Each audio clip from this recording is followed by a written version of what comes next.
at the very beginning, I have this one very simple task for you. I want you all to close your eyes for a second. And bear with me, close your eyes. And I want you to imagine an empty space. And let's call this empty space a naked stage. And now, into this empty space, I want you to insert one man. And let's let that man move. And now, the final simple step, insert one more man and let him watch. If everyone's got that, you can open your eyes and congratulations, you have just created theater.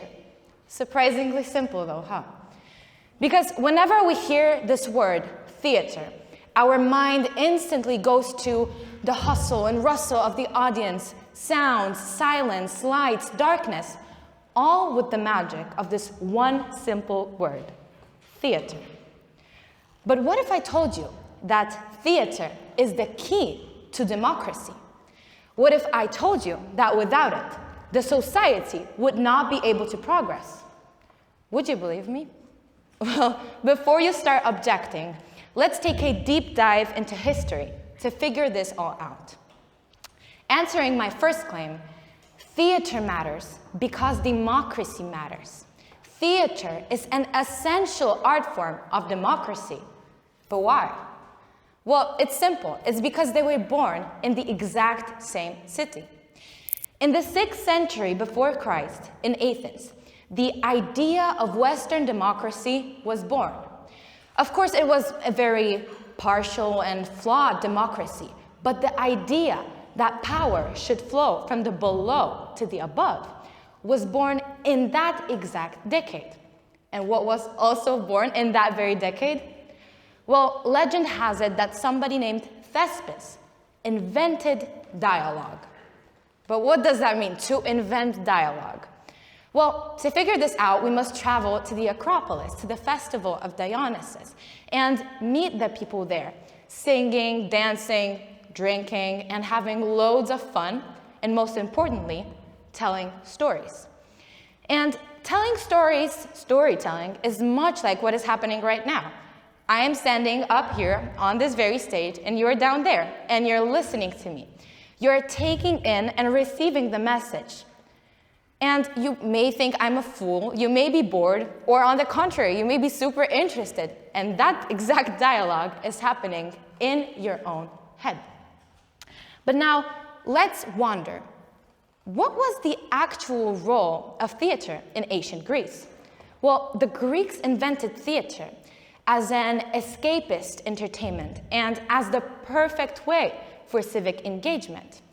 The theater encouraged Greeks to become more moral by processing the events of the said day or week or month through both tragedy and satire. Mandatory attendance for those plays was an ideal way of ensuring civic discourse and debate.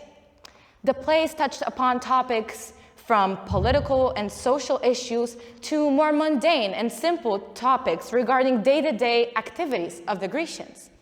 But either way, we can say that the Greek theater caused thinking and reflection, dialogue and debate, which thus can bring us to the conclusion that theater was the key tool for preparing the Grecian society for democracy. Well, but to leave the past in the past, let's zoom through time to meet us today, right here, and wonder, what is the role of theater today? Well, according to a book definition, theater now plays two roles, instrumental and aesthetical. Instrumentally, theater revolutionizes and inspires us by showing us what has become of society and what could yet become of it. And aesthetically, of course, theater has this power to take us into new dimensions and new realities. And through different methods and techniques, it can take us on a journey into a whole new world. And this exact duality of theater is its essence. But we must not forget about another duality that is apparent in the theater, and that is in the relationship between the audience and the performers. And I am telling you this as a person who for almost 11 years now has been taking those little steps up onto a stage and sharing what I do best, sharing what I can offer. And it doesn't matter if you play Mathilda or Dorothy or the genie in Aladdin. What matters is the connection that you have with the audience. Because if you look at the image you've created at the very beginning, the act of theater would not be possible without the audience. Which can bring us to the conclusion that theater is the most social of arts. Theater critic Kenneth Tynan once said that no theater could sanely flourish until there was an umbilical connection between what was happening on the stage and what was happening in the world. And if you look at it, it makes sense, because for a story to be loved and appreciated, it must be relatable to its audience. In the same manner, for theater to be relevant, it must have a symbiotic relationship with the society. Because political issues, public debates, worldwide crises, and our simple day-to-day actions are all an inseparable part of theater. Theater oftentimes acts as a vessel for us to understand and analyze our actions by looking at them from the perspective of an audience. But I guess at this point, you probably are wondering, well, but why am I listening to her if I almost never consciously buy the, let's be honest, super expensive ticket, go down to the theater and watch a 3-hour-long play? And why is that? I believe it is because we've entered a new age. An age of social media, mass culture, and technology that have all killed the essence of true culture. Well, this sounds a bit like boomer talk, I'll be honest with you, but this has a seed of truth in it when it comes to theater. Because what this new era has brought upon our society is the drastically dropping attention span of people. People now want quick and exciting videos rather than long and, God forbid, educative plays. Because honestly, if I were to give you this choice right here and right now, to either go and watch a 3-hour-long theatrical play or go and watch the new Avatar, for example, well, not so new now, Avatar, for example, I think for the majority of you, this choice would be pretty simple. But again, why? I believe it's because we less care for the so-called greater good. I believe it is because we are so deeply immersed in our own social media personal bubbles that we lose the sense of being a part of a community. We lack this very crucial sense of being a member of the society, which in turn makes us care less about the greater good. And those factors combined make our relationship with theater struggle and worsen.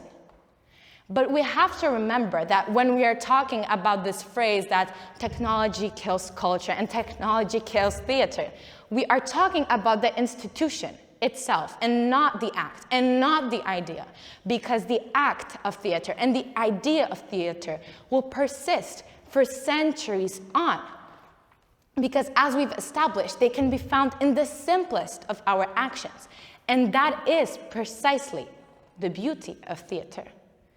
So these all arguments combined can bring us to the conclusion that theater is the most social of arts, and it is the closest to the society.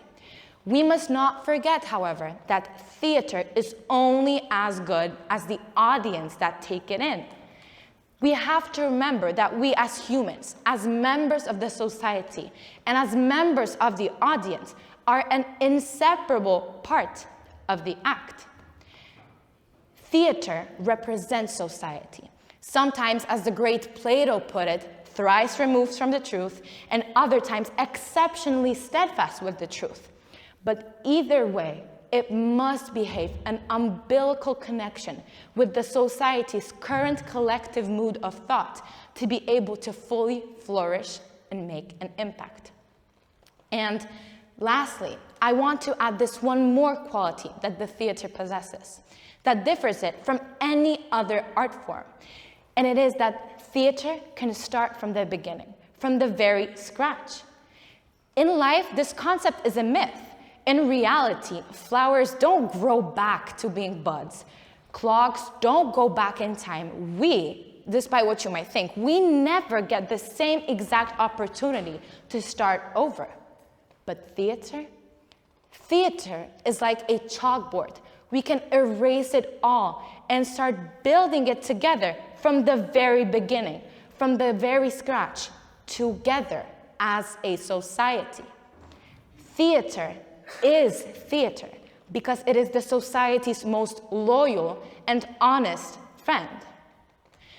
And finally, I want you all at the very end to bring back that image that you have created at the very beginning.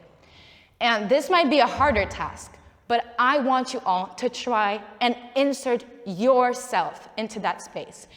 I want you to walk into that naked stage and take your place as a predestined member of the audience. And finally, I want you all to feel the magic happen. Thank you.